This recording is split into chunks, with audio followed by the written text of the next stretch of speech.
I never knew when I started this weird food journey that this unique story would fall into my lap. But here it was all the same. It all started when I had been contacted by an unknown entity that told me a story of a candy that was so cursed it could cause vomiting and hallucinations. To me, it sounded so outlandish that I couldn't help but have doubts. So I set out to either prove or disprove that it exists.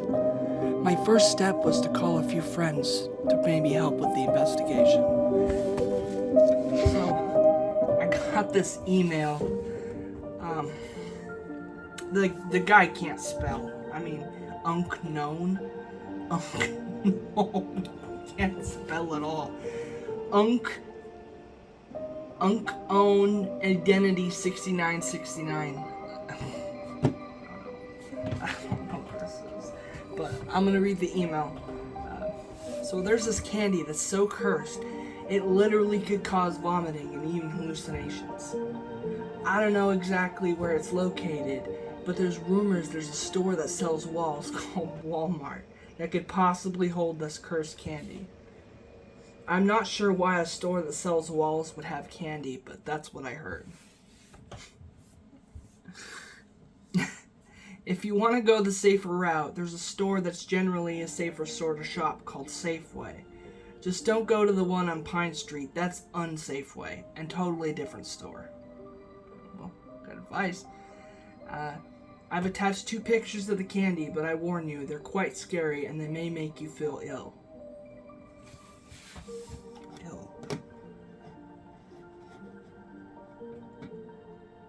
Oh. Those can't exist.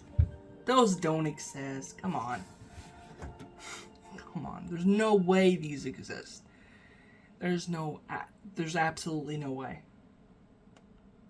I mean, I have to prove these don't exist. So, I'm gonna call a friend. Let's see.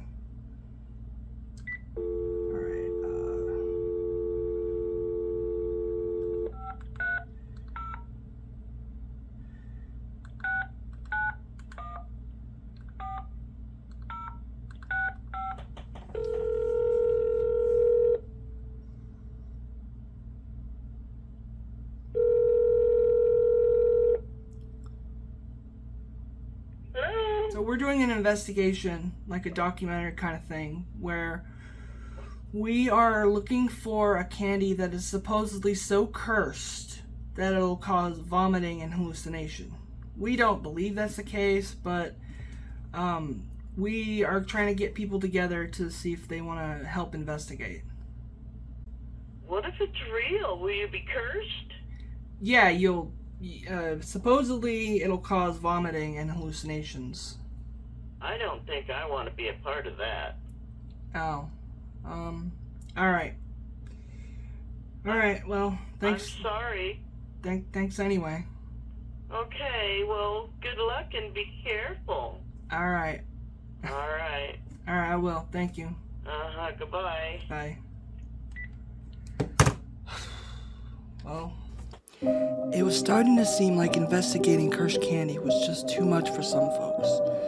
Even though a candy that could make you vomit and hallucinate was unlikely, people just couldn't take that risk. There was still one more person I could call who I knew would be down for the adventure. I'm sorry, but the person you called has a voicemail box that has not been set up yet. Goodbye.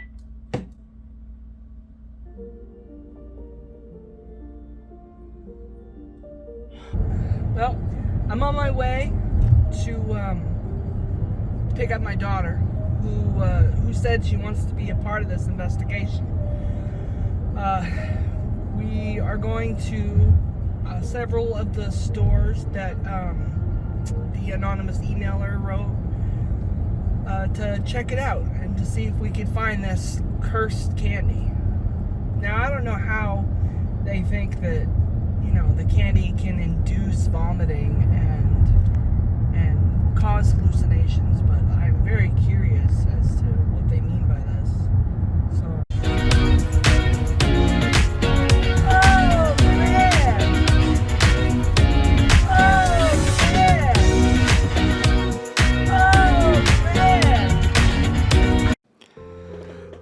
So together we began our search.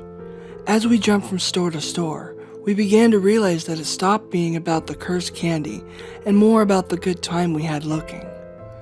It started to look like my doubts about this candy still existing was beginning to look more plausible, and after a couple weeks of looking, we'd all but given up. Until one night, my entire outlook on the whole thing changed. Sometime during the night, an unknown entity delivered a package to my door.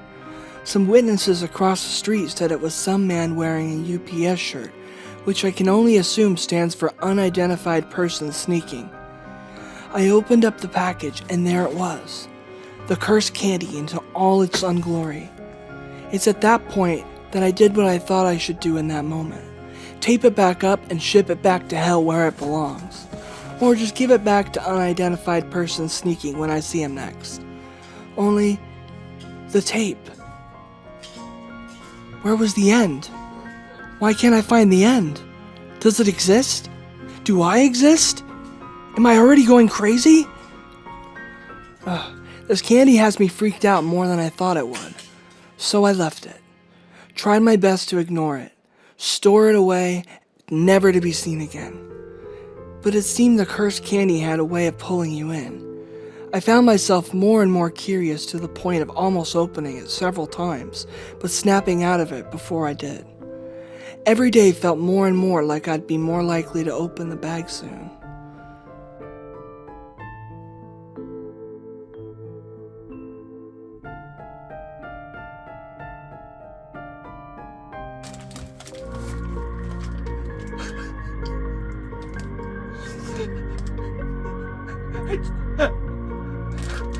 Just want to say,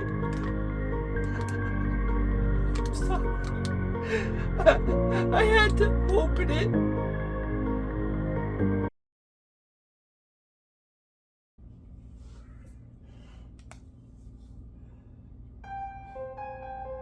Well, I guess we're doing this. Well, time was up. The candy had finally pulled me in.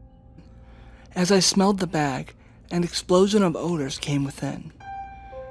All the candy scents mixed together and made a fruity hamburger stench that could kill a cockroach from 3 miles away.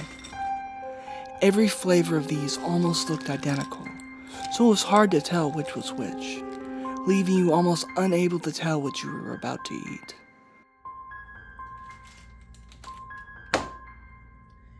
Alright. Here it goes. That's what I'm afraid of. I picked one and ate it, immediately regretting that decision as I quickly winced and felt my grasp on reality starting to slip. With every one of my taste buds screaming, "Please, God, no. Don't do it again. No. Please, God, no." I prepared for the next candy. I could now see why these were called cursed candy, and wondered how these April Fool's flavored candies got approved. As I mustered the strength, no pun intended, I ate the second candy, hamburger flavored. In that moment, I dreamed I was somewhere else, somewhere far away that didn't involve hamburger flavored candy. I'm done. I did it.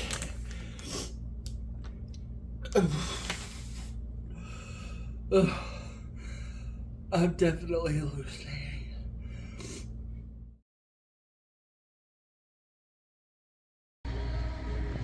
So, for a store that sells walls, they haven't had very many walls. I haven't seen any walls for sale. Why is it called Walmart? Do you know? No.